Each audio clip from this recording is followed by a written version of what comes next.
The moment I saw my place card at table 17, I knew exactly what kind of night this was going to be. Not table 3, where my grandmother's closest family sat beneath the floral arch my aunt had spent 6 months planning. Not table 5, where childhood cousins laughed too loudly over centerpieces made of white roses and baby's breath. Table 17. The one tucked against the far wall near the catering exit, between a college roommate of my cousin's boyfriend and an elderly neighbor nobody seemed to know. My name was written in the same careful calligraphy as everyone else's Sarah Whitmore, but the message beneath it was unmistakable. You don't belong here, you never did. I stood there for a moment, holding a glass of sparkling water I hadn't touched, watching my father across the room. He was laughing.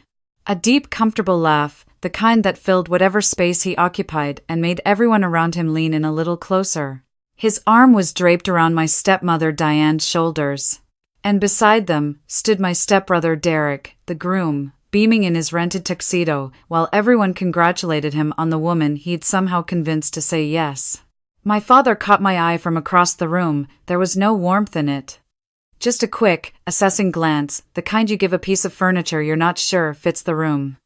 Then he looked away. I set the place card back down on the white linen and walked toward the bar. I hadn't planned to come tonight.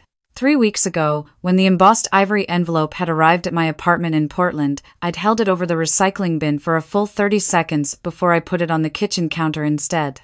I told myself it was curiosity. I told myself I was past all of it. I told myself a lot of things in those 3 weeks, and I believed almost none of them. But I got on the plane. I put on the navy dress I'd bought specifically so no one could say I hadn't tried. I drove to the Harborview estate in Savannah and handed my coat to the attendant at the door with a smile I'd been practicing since the wheels touched down at the airport. And now I was here, in a room full of people who shared my last name, feeling like a stranger at a border crossing without the right papers. The truth is, I had not always been the wrong kind of Whitmore. There was a time, brief and uncomplicated, when I was the only kind. My mother's name was Carol. She was a middle school science teacher who drove a 10-year-old Subaru, kept a garden that never quite cooperated with her plans, and made the best peach cobbler in Forsyth County. She used to say that good things required patience. That you couldn't rush a garden or a child or a relationship worth having. She said it with the kind of conviction that made you believe she had proof. Maybe she did. She stayed patient with my father for 11 years. Through his long hours and longer silences and the way he always seemed to be thinking about something just beyond the room they were in. She stayed patient through the growing distance and the business trips that lasted a day longer than they should have, and the way he stopped asking about her day somewhere around the time I turned 7. She stayed patient right up until the morning she asked him to please be honest with her, and he was. I was 9 years old when my parents divorced. Young enough that the words didn't fully land, old enough to watch my mother's face in the weeks that followed and understand that something irreversible had happened. She didn't cry in front of me. She packed his things with the efficiency of someone completing a task she'd been mentally preparing for, and she put his boxes on the porch. And she planted a new row of lavender along the fence that fall like a declaration. She was going to be fine. She made sure I knew that. My father remarried 14 months later. Her name was Diane Calloway, though she became Diane Whitmore in a ceremony I was not invited to attend. She had 2 sons, Derek, who was 12 to my 9, and Marcus, who was 7. She also had a way of speaking to me that was always technically polite and somehow always left me feeling smaller than when the conversation had started. She never raised her voice. She never said anything I could point to and say, there, that was the cruelty. It was more like a slow, consistent redirection. The way a river cuts new channels over time, she redirected my father's attention, my father's weekends, my father's money, my father's pride. Derek got a used truck for his 16th birthday.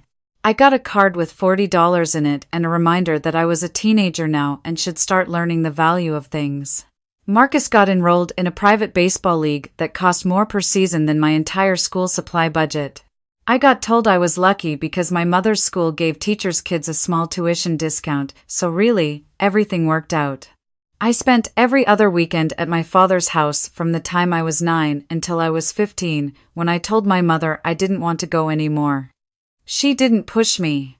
I think she understood in the way mothers sometimes understand things without needing the whole story explained. What I didn't tell her was the specific night that broke something permanently. I was 13.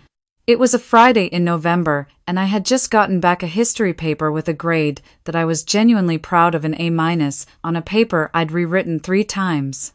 I showed my father at dinner. He was reading something on his phone. He said, "Uh-huh," and kept scrolling. Derek, across the table, started talking about his basketball tryouts. My father put the phone down immediately, leaned forward. Asked every question. What drill did they run? Who was the coach looking at?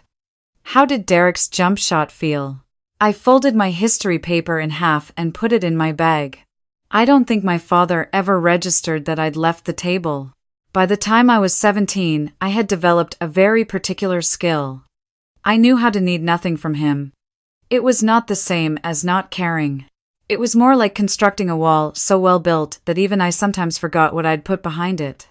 I focused on school with the kind of focus that comes from having nowhere else to put your energy. I got good grades. I ran cross-country. I applied to colleges and wrote essays about resilience that were technically true even if I kept the most honest parts out of them. My mother helped me fill out financial aid forms at the kitchen table, the two of us cross-referencing my father's income documents, which he provided late, with no apology, and calculating how much the gap would be. The gap was significant. My grandmother on my father's side, his mother, Helen Whitmore, was a woman I had always been quietly devoted to. She was sharp and dry-humored and kept peppermints in a dish on her coffee table that she claimed were for guests but always offered me first. She called me on my birthday without fail, every year, even after the divorce, even after it became quietly understood in the family that my position in it was complicated. She said things like, "Don't you let them shrink you." Sarah, in the same tone other grandmothers said, "Eat something, you're too thin," matter of fact, non-negotiable. When I was 19, she told me she had set aside money for me in her will. A specific amount, saved carefully over years, because she said she watched what happened in the family and she wanted me to have something that was just mine. I didn't ask how much.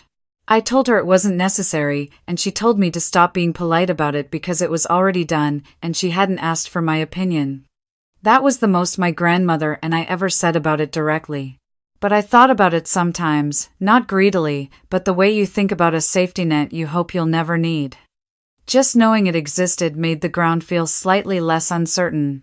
I finished college on a combination of scholarships, federal loans, and 3 part-time jobs.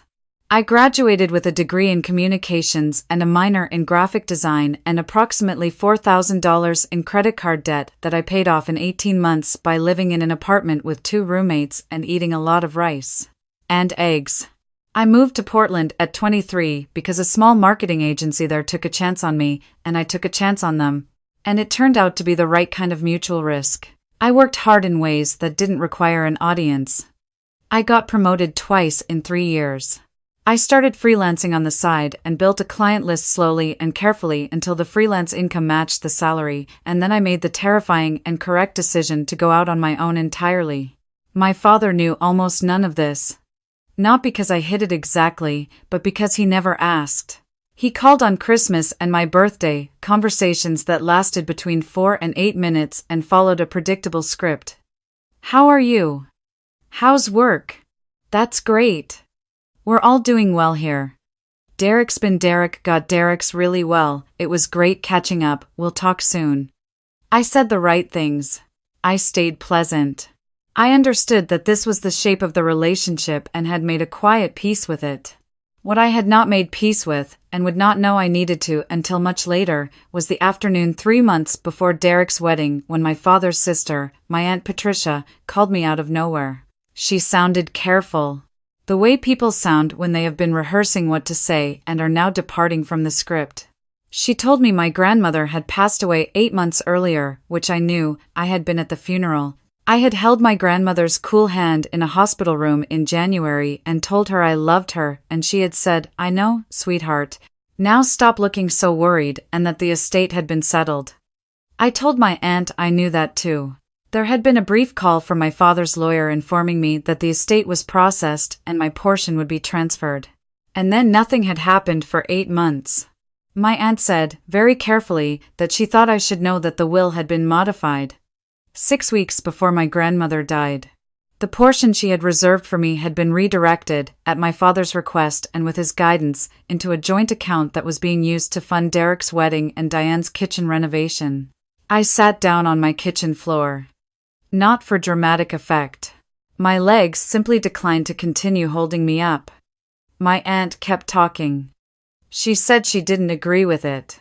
She said she had said so at the time. She said my father had convinced my grandmother, in her final weeks, that it would be a beautiful gesture to use the money for the family, for a celebration, for something everyone could share. She said my grandmother had been on heavy pain medication and had not been, in her professional opinion as a woman who had known her mother for 67 years, entirely herself. I asked my aunt if there was anything that could be done. She said she didn't know. She said she was sorry. She said she had been trying to decide whether to tell me for 3 months. I thanked her. I got off the phone. I sat on my kitchen floor for a while longer, listening to my upstairs neighbor's television and the sound of rain against the window, and I thought about my grandmother's hands. The way she kept peppermints in that dish. The way she said don't let them shrink you without ever explaining exactly what she meant, because she knew I already understood. I did not call a lawyer. I thought about it. I researched it. I spoke to one, briefly, who told me that contesting the modification would be difficult, expensive, and emotionally costly, and that the outcome was not guaranteed. I sat with that information for several weeks. I thought about my grandmother, and what she would have said about spending her money on a legal fight over her money, and I thought she probably would have found it grimly funny. So, I let it go. Not because it didn't matter. Because spending years of my life in a legal battle over a woman who had loved me felt like the wrong kind of tribute to the woman who had loved me. What I could not let go of was the wedding invitation that arrived 3 weeks later. I went back and forth about it more times than I want to admit. I called my aunt. She said you don't have to go. I called my one close friend from high school, Jess, who said you absolutely should not go. I called nobody else, because there was nobody else in that family I trusted with the full weight of what I was carrying. In the end, I decided to go for the same reason I had always gone back, even when I knew better. Some stubborn, inconvenient part of me still wanted to witness them clearly. Not to be accepted. Not to be welcomed. Just to see it without flinching and let myself know it once and for all. Table 17, as it turned out, gave me an excellent view of the whole room. I watched Diane arrange herself near the entrance to receive compliments on the centerpieces. I watched Marcus give a toast that was mostly jokes about Derek's ex-girlfriend, which made my father laugh so hard he had to set down his drink. I watched Derek's new wife, a perfectly nice woman named Cassidy, who had no idea what family she was marrying into, cut the cake with a smile so genuine it almost hurt to look at. She had no idea. She would figure it out. I hoped it would take a while. At some point in the evening, my father found his way over to my table. He was 2 glasses of wine into the night and in the expensive, generous mood that sometimes produced. He put a hand on my shoulder, said he was glad I could make it, said Portland was treating me well, it seemed. Said I was looking good. I said thank you, he said, gesturing vaguely at the room. At the flowers and the lights and the band setting up in the corner, we pulled this off, didn't we? Diane really outdid herself. I looked at him for a moment. Just a moment. I said, you used Grandma's money for this, didn't you? It wasn't a question. I had not planned to say it there, in the middle of the room, with a band doing a sound check 20 feet away. But it came out in the same quiet, even tone I would use to point out that it was raining outside. Just a fact. Just naming a thing that was in the room between us. His expression shifted. The warmth didn't disappear exactly, it was more like it went somewhere behind glass. He said, very quietly, that's not the time or place for this conversation, Sarah. I said, you're right. There probably isn't a right time or place, is there? Because this conversation would require you to admit what you did. He said my name. The way people say a name when they want you to stop talking. I didn't stop talking. I wasn't loud. I want to be clear about that. I did not make a scene in the theatrical sense. I did not stand on a chair, I did not tap a glass. The people at my table could hear me.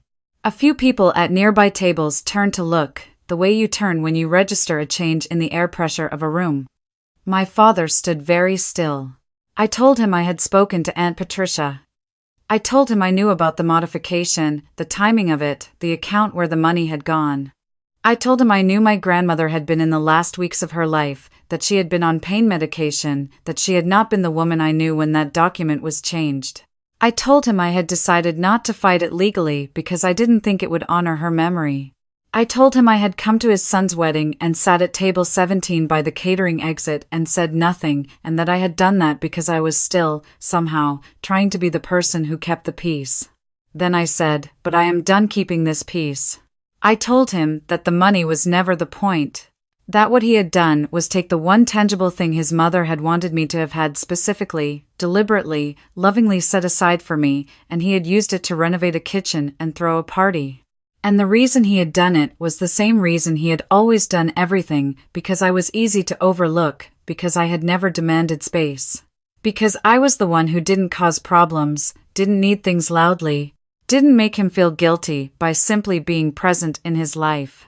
I told him he had raised a daughter who was so accustomed to being the afterthought that even my grandmother's dying wish on my behalf hadn't made me worth a second thought.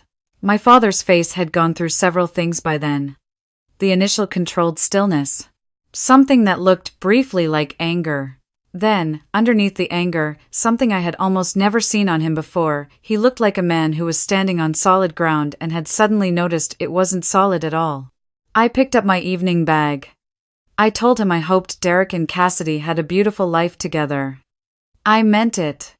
Cassidy seemed genuinely lovely, and this was not her fault. Then I turned and walked out of the Harborview estate in my navy dress, and I did not say goodbye to anyone else, and I did not cry in the parking lot. Though I sat in the rental car for almost 20 minutes before I felt ready to drive, the text started before I reached the hotel. My stepmother first. Sarah, I think there's been a misunderstanding and it might be good to talk. Then Derek, which surprised me, what happened, but Mom is upset. Then my father, 2 hours after I had left, when the reception was presumably still going. I need you to understand that decisions were made with the family's best interest in mind, and that includes you. That last one I read 3 times. That includes you.